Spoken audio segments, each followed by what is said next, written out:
Hey guys, it's Paul Scheider from Hedgehog Leatherworks. Today I'm in this place called Babbler State Park just outside of St. Louis, Missouri, and I'm going to show you how to primitively preserve meats, something that you might trap or hunt out in the woods. You would not have the luxury of a freezer or refrigerator to keep it lasting long. So what you have to do is dry it out primitively so that it'll keep long and you can actually store it indefinitely after you've gone through this process. So it's very basic. We've already got our meat sliced, very thin cut.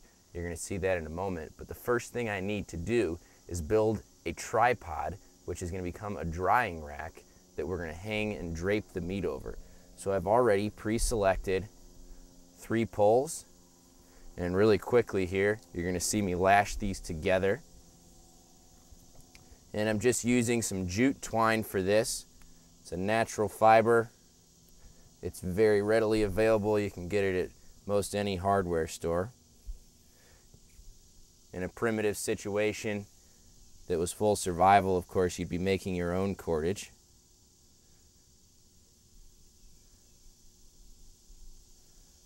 So I'm simply wrapping around the 3 poles, nothing fancy, and then I'm going to secure it with just a couple of overhand knots really quick. And then I'm going to trim my loose ends. Okay, this tripod is now going to take shape. And what I'm going to do, once I have this fully constructed, is I'm going to build a small fire underneath it.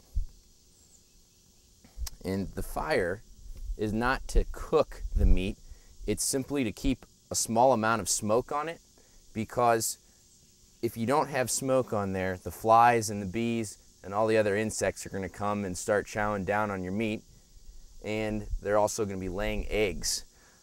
So we really want to do everything we can to prevent that. So I'm just using a girth hitch on here, and again, this is nothing fancy. If you wanted to take your time to really lash this, you could do so, but I'm going for function here today. Next one goes right here, connects up right next to it.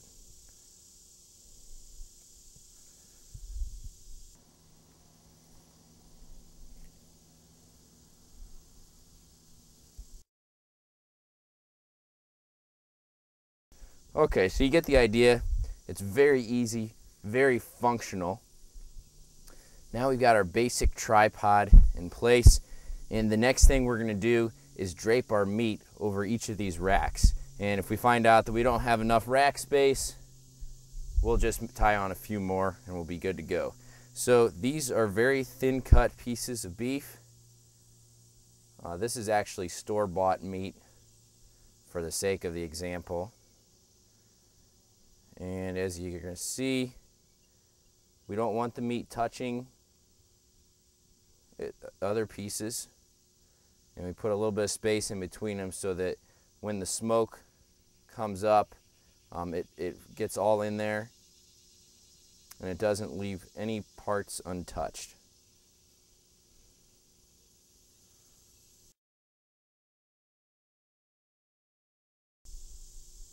Okay, now the next thing to do is just light a small fire underneath and get a hot bed of coals going. I'm going to move this temporarily out of the way so I have some space here. And now I'm going to quickly build a small fire.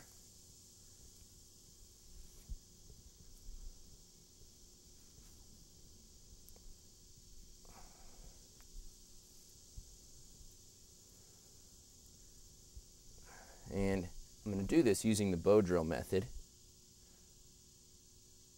One thing, of course, it may be obvious, it may not for certain folks, is that when you do a fire making technique primitively, something like the bow drill or anything for that matter, you want to have all of your fire materials in place and ready to go, so that as soon as you get that burning flame, you put it underneath and your fire is absolutely ready to ignite. Okay.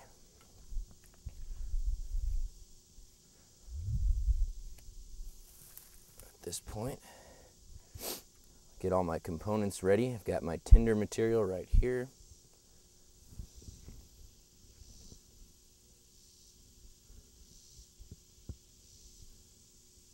spindle, fireboard, carve out a quick coal catcher.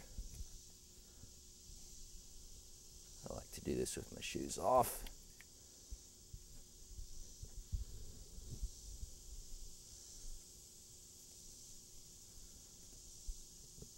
Clear any obstructions that might get in my way.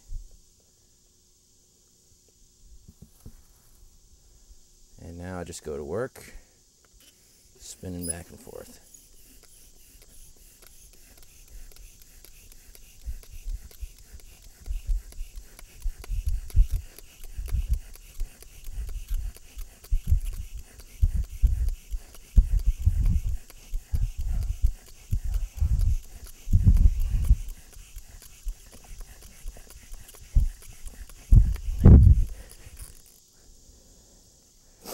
Okay, at this point, we've got a pretty decently hot coal. I like to give it just a sec to kind of catch some life on its own, and I keep fanning it during this period.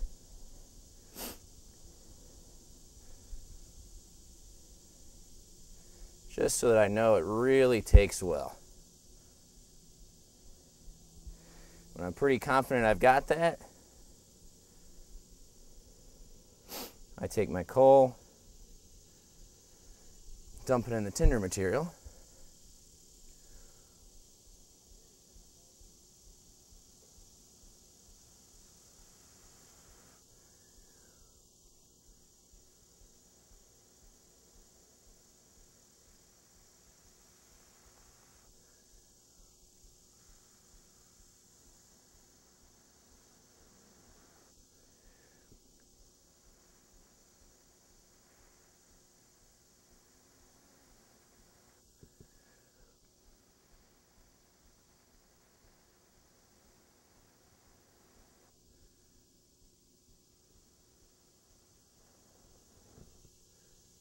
go immediately underneath.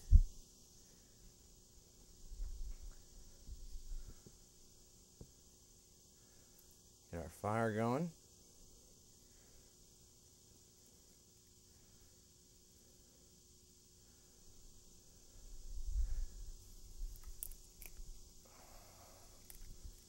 Start filling this with a couple other pieces.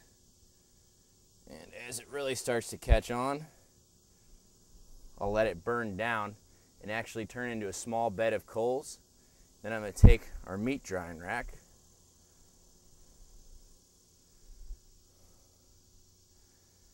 we just fit it over top, and we're going to pause from here on in, and we're going to come back and revisit this a little bit later after we've had some time to smoke it and for the meat to catch some sunlight.